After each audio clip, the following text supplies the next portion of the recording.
Lalu selanjutnya di sini adalah, nah, konsumen ini juga dapat melihat ya posisi sebuah brand ya ataupun merek itu dengan mudah untuk membandingkan dari merek atau brand pesaing gitu ya. Nah, di sini kita bisa mengkomparasikan atau membandingkan gitu ya. Kan kita tahu bahwa editor itu ataupun usaha ataupun freelance editor itu juga bukan usaha yang sedikit saat ini ya, karena bisa dibilang kan sudah menjamur gitu ya. Nah, di sini nih dari iklan yang kita buat gitu ya ataupun strategi yang kita buat gitu untuk memasarkan produk ataupun jasa kita ya, kita masukkan gitu ya keunggulan-keunggulan kita gitu ya.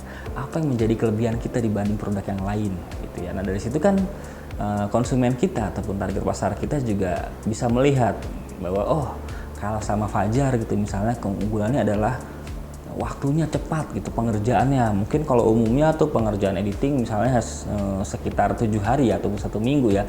Nah, kalau sama Fajar 5 hari selesai. Jadi saya bikin iklannya misalnya jasa editing dokumentasi gitu, 5 hari selesai. Nah, itu kan sudah ada pembanding gitu ya dengan yang lain yang rata-rata misalnya 1 minggu. Nah, dari situ kan ketika kita buat materi tersebut, konsumen tuh ngelihat bahwa wah, ini Fajar nih brand editingnya nih ya namanya ya.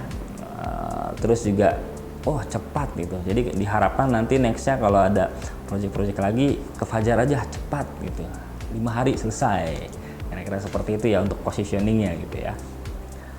Lalu selanjutnya di sini untuk keunggulannya itu adalah dapat memberikan kesempatan yang lebih luas nih kepada pengusaha itu untuk melakukan branding terhadap produknya sehingga dikenal dan mendapatkan tempat tersendiri di hati masyarakat, sehingga masyarakat itu tidak mudah beralih ke produk lain ya. Nah, di sini kita bisa tahu juga bahwa ketika kita melakukan pemasaran digital itu juga bukan soal barang ataupun produk kita ataupun jasa kita itu dibeli ya. Bukan soal itu semata ya, karena ketika kita melakukan pemasaran digital itu ya, kita kan tadi sudah dijelaskan bahwa itu memiliki maksud ataupun tujuan tertentu ya. Kenapa sih kita melakukan pemasaran gitu ya? Apakah karena hanya ingin dikenal gitu ya kan? Karena memang baru gitu ya. Nah, kita berharap dengan adanya pemasaran digital ini, kita berharapnya kita dikenal dulu lah sama orang-orang gitu. Misalnya saya ingin dikenal nih sebagai seorang freelance editor ataupun wirausahawan editor gitu ya. Oh, Fajar jasa editing gitu. Nah, iklannya seperti itu. Atau misalnya memang kalau ingin langsung memasarkan ke harga dari produk ataupun jasanya itu ya tinggal kita buat gitu ya. Misalnya kontennya ataupun isinya adalah Fajar editing cepat selesai. Nah, dari situ diharapkan ketika konsumen melihat jadi tahu terngiang bahwa oh, Fajar nih editor cepat, harga murah, bersahabat, anti lelet. Kira-kira seperti itu. Tadi kita sudah bahas sekitar 8 keunggulan dari pemasaran digital ya. Nah, dari keunggulan itu pasti ada namanya kendala ya. Jadi tidak mungkin tuh unggul terus. Nah, di sini menurut marketer tahun 2017 ya, ada beberapa kendala dari pemasaran digital ataupun digital marketing ya. Yang pertama itu adalah mudah ditiru.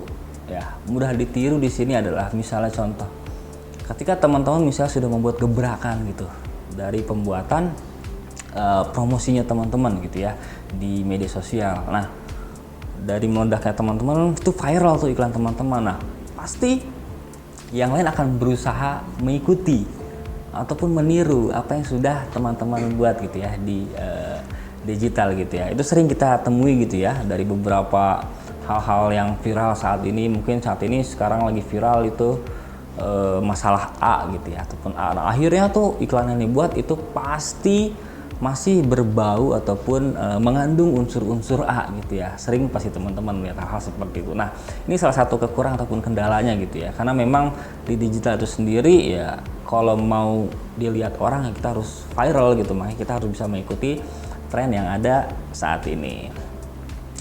Nah, lalu yang selanjutnya, yang kedua ini adalah kendalanya dari segi persaingan ya. Kita bisa tahu dengan kemudahan digital marketing ini pastinya ya itu semakin banyak pesaing ya. Tadi kan kita sudah bahas gitu ya manfaat-manfaatnya dari jangkauan yang luas, kecepatannya, pasti di situ akan banyak persaingan. Nah, salah satu kendala dari persaingan ini ya teman-teman ataupun kita gitu sebagai seorang freelance gitu atau sebagai wirausahawan gitu ya. Nah, kita harus bisa mensiasati bagaimana kita bisa bertahan dalam persaingan yang ketat di era digital seperti ini ya. Nah, itu kita bisa buat satu ide yang lebih fresh lagi supaya itu lebih memikat hati para konsumen. Nah, selanjutnya dari kendala pemasaran digital ini, yang ketiga ini adalah kreativitas ya. Tadi saya sudah singgung sedikit terkait dengan persaingan. Nah, di sini kreativitas teman-teman gitu ya sebagai seorang wirausahawan tuh benar-benar diuji ya, benar-benar dites. Karena apa? Karena ketika kreativitas teman-teman itu tidak menarik itu ya, ataupun kurang kreatif bisa dikatakan, nah itu tidak akan menarik minat dari calon konsumen ataupun konsumen gitu ya.